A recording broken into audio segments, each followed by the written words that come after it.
Hi everyone, welcome to Great Books, Big Ideas. My name's Jim. Thanks for joining me. I want to do a Friday reading update for Friday, August 9th, 2024. And I have big news. I finally finished Plutarch's Lives. It's taken me years to get through this Dryden translation in the Great Books of the Western World. Mostly because I wasn't reading it, that just went on the back burner. But I've finally made a great push this year, and in the last week, completed the biographies of Marcus Brutus, the comparison essay between Brutus and Dion, the biographies of Aratus, Artaxerxes, and the Roman emperors Galba and Otho. And of those biographies, Brutus was by far the best one. Another perspective on the assassination of Julius Caesar, and just an incredibly interesting biography of Brutus, the defender of the Roman Republic, as it were. So that was an enjoyable one of the better biographies. The other biographies were not quite as interesting here at the end, but I don't know if I mentioned I did the Dion biography. Maybe I didn't the last time I did this update, so that was included as well. The Dion biography was pretty interesting because he was in like Syracuse, and there was a whole lot of detail in there about Plato, who had been sent over to tutor this other leader. I think his name was Dionysius, and it explains a lot of how that was completely botched and mishandled. And I don't think any of this was really Plato's fault. It was almost like he had to do it, and it didn't work out because the guy was like a tyrant and so forth. But Dion went to war against him. So that was actually pretty interesting. And when I go back to Plato someday, I'll have a lot more context behind that. But the Brutus biography was really good. And then the other ones were a little less interesting. Although the last two, Galba and Otho, those were the first post-Nero emperors. And they're both very short biographies. I'm not even sure Plutarch finished the Otho one. It seems like it cuts off, even though it does end with the end of his life. More violence, more guys falling on their swords, assassinations, all that political violence that I've talked about in another video. That pretty much shows up again in these biographies. But yeah, it's just such a relief to be through it. What a great book. It's just, don't take the fact that it took me years to complete it as any kind of criticism of Plutarch. It's not Plutarch's fault. It's just me reading so many other books, and this was on the back burner. And now I'd like to read more of Plutarch someday. Plutarch is one of our best preserved ancient authors. So he didn't just write the lives of the noble Grecians and Romans. He wrote a lot of essays and all kinds of stuff. A lot of this has survived. So for some reason, he was very well preserved through the Middle Ages. And some of that's available. There's a Penguin Classics edition that I probably will get sooner or later, that has a selection of his essays in it. There's also, I think you can get everything in the Loeb Classical Library, which is, the Greek or the Latin with the translations on the facing page. I don't think I'll go that deep into Plutarch, but it would be nice to get that Penguin someday. And anyway, so the other thing is, someday down the line, I want to obtain the Thomas North translation of Plutarch, which is the version that Shakespeare read and used as a source for his plays. There's a very nice Heritage Press, a 2-volume edition of that translation. It can get kind of pricey, so I'm keeping my eye out for a deal. but when a good price crops up or I come across it in a used bookshop or something, I'm going to pounce on it and get it.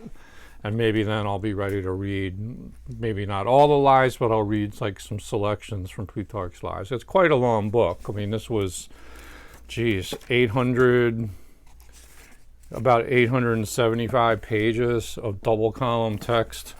Yeah, it took me a while to get through it, but wonderful writer, great Roman Greek history, and it's really a seminal text in the Western tradition.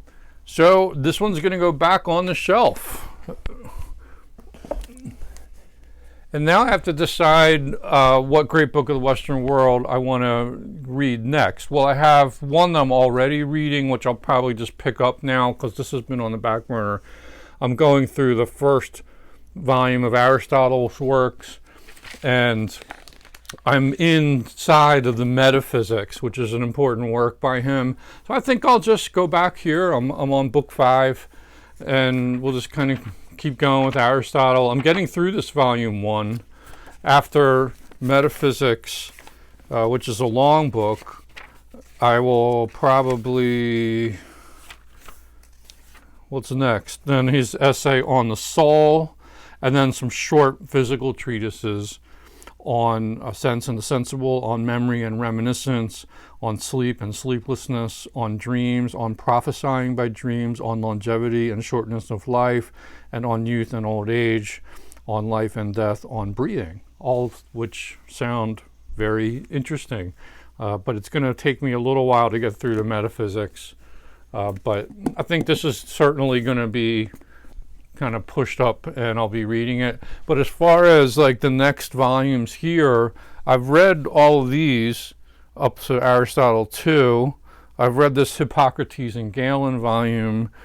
I could dip into this math science volume, Euclid, Archimedes, Apollonius of Perga, and Nicomachus. But I can tell you right now that's probably not going to go too well, but out of curiosity, I might look at the Euclid elements and sort of try to do the geometry along with Euclid and try to remember what was it, 8th grade geometry, I think it was. But that's unlikely to be a book I spend much time with. What I might do is go to this volume, which is Lucretius, Epictetus, and Marcus Aurelius. Now, I've read most of this already, maybe not in, I can't remember if I read Lucretius on the nature of things in this edition. I think I might have. And I've also read the Meditations of Marcus Aurelius. I think I read that in the Penguin Classics edition. I might have read it twice, so I might have read it in this edition too.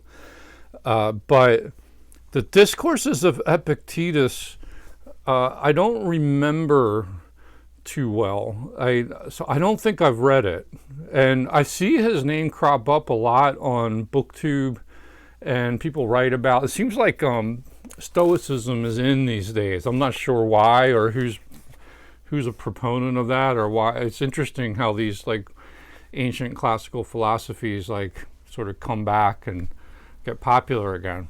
But I think I will try this out soon. So maybe alongside the Aristotle, I'll do Epictetus. And then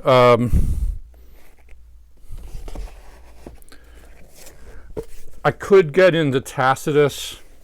There's 2 books by Tacitus in the Great Books of the Western World, the Annals and the Histories. Now, I know I've read some Tacitus. I think I read the Annals in a Penguin Classics edition, but I just can't remember. It's been so long. So I'll probably just need to start over with Tacitus and just read this volume. But frankly, I'm a little bit oversaturated on the Greek and Roman history thanks to Plutarch that I don't think I'm going to get into Tacitus right away. Maybe by the end of the year, like in the fall, I'll pick it up. And that should keep me busy for my Great Books of the Western World set reading. Some other stuff that I'm probably, this will be a TBR, but I mentioned this before in a video. again, a spin-off from Plutarch would be to read more about Timon of Athens, which was this little sidebar story in one of the biographies. So I thought I would pick up this Heritage Press edition of Shakespeare's plays, and there's a 3-volume set: the tragedies, the histories, and the comedies. And I cobbled together this set, Heritage Press, and they have Timon of Athens in here. It's on page 397. So let me just show you what this looks like.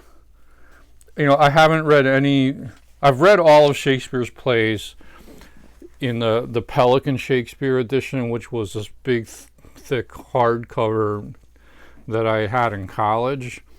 And so I've read Timon of Athens, but I remember very little of it.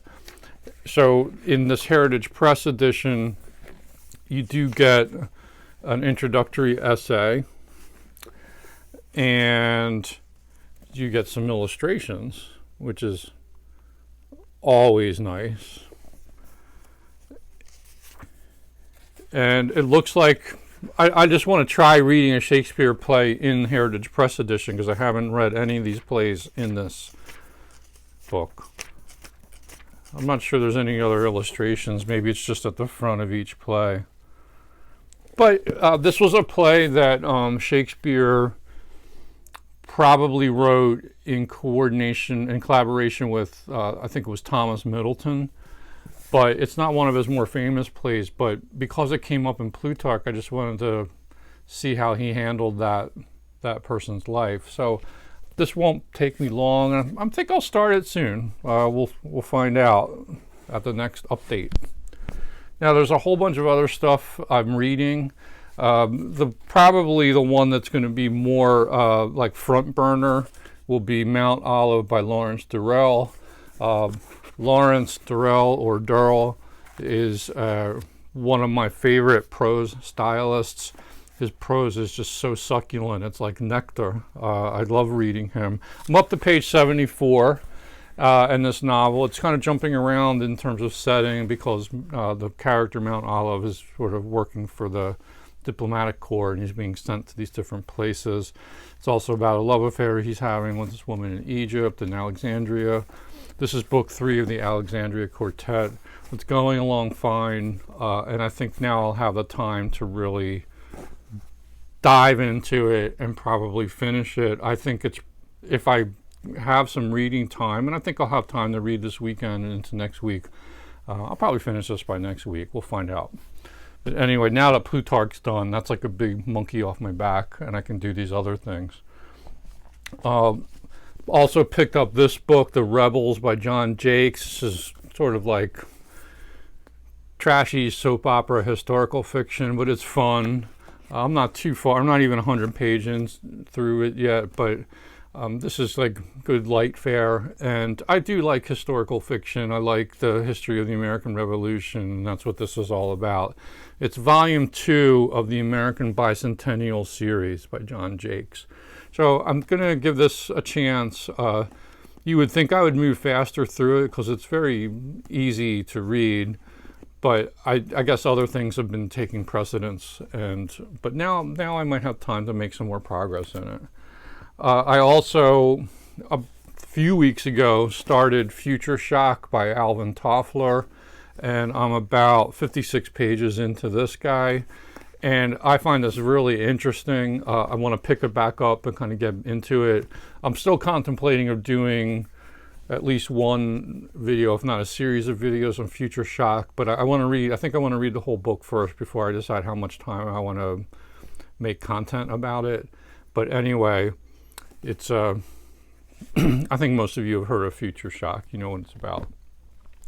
Then there's also Stephen King, Bag of Bones, and I'm 91 pages into this. I'll probably get back into this as well.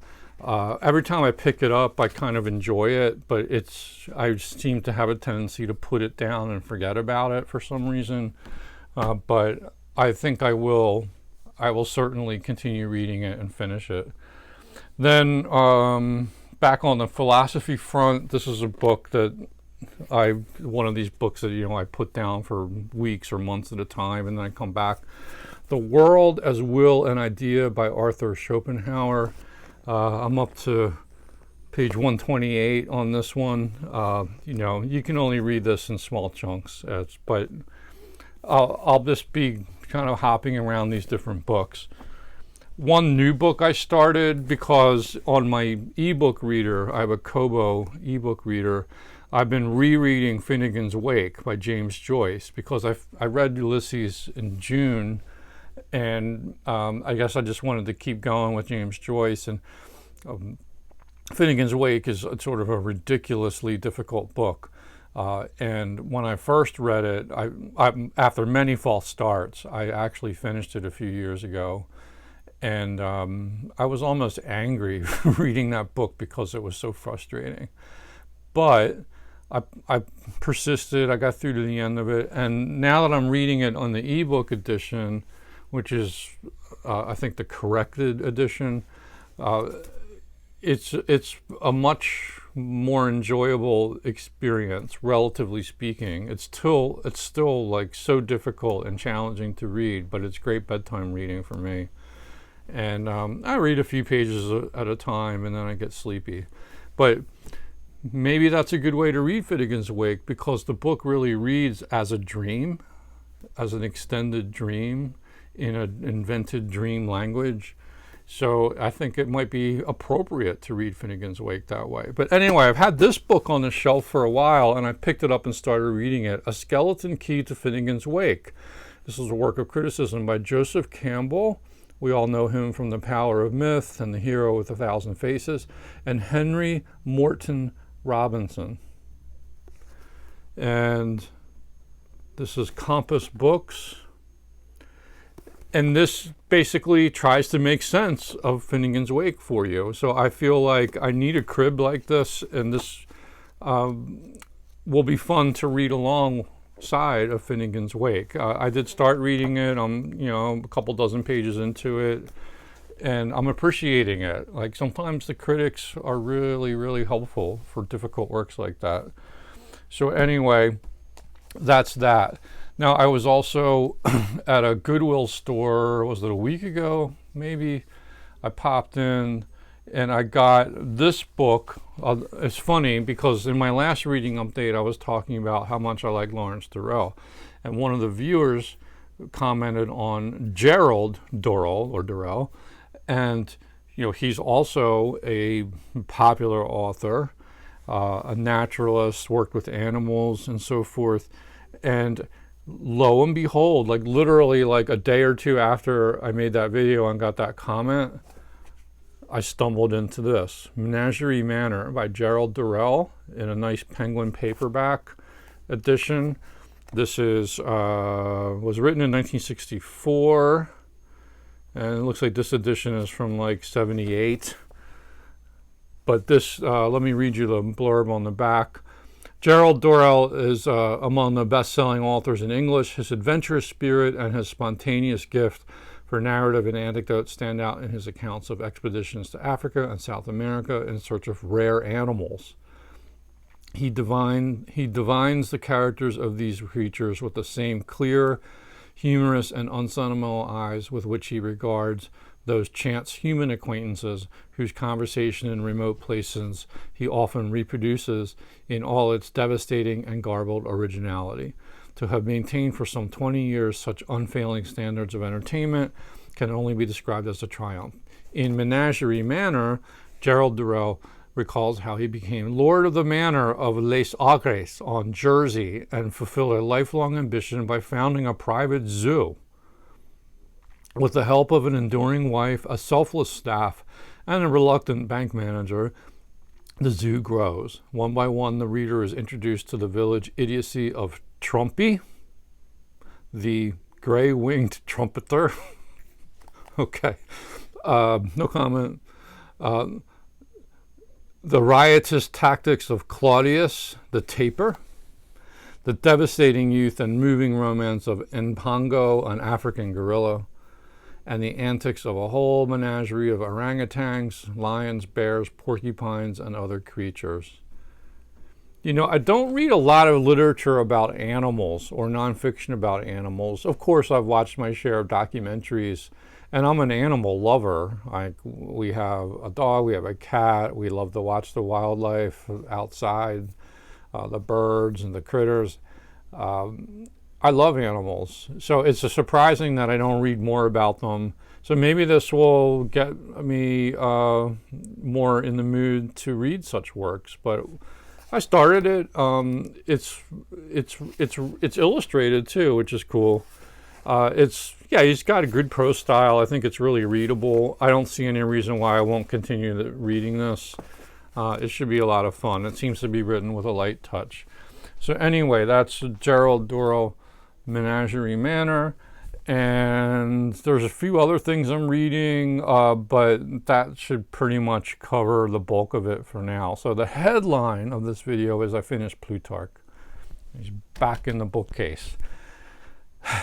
What have you been reading? Have you read any of these books? Do you have any comments on them or these authors? Let me know what you think. And as usual, I appreciate you spending any time watching these videos. If you're new to the channel, I hope you like, subscribe, and hit the notification bell. Always welcome to leave a comment. I learned so much from you guys when you add to the information bank in the comment section. Be well. I hope, folks, if you're watching this in real time, I hope you have a great weekend, and we'll talk to you soon. Thanks.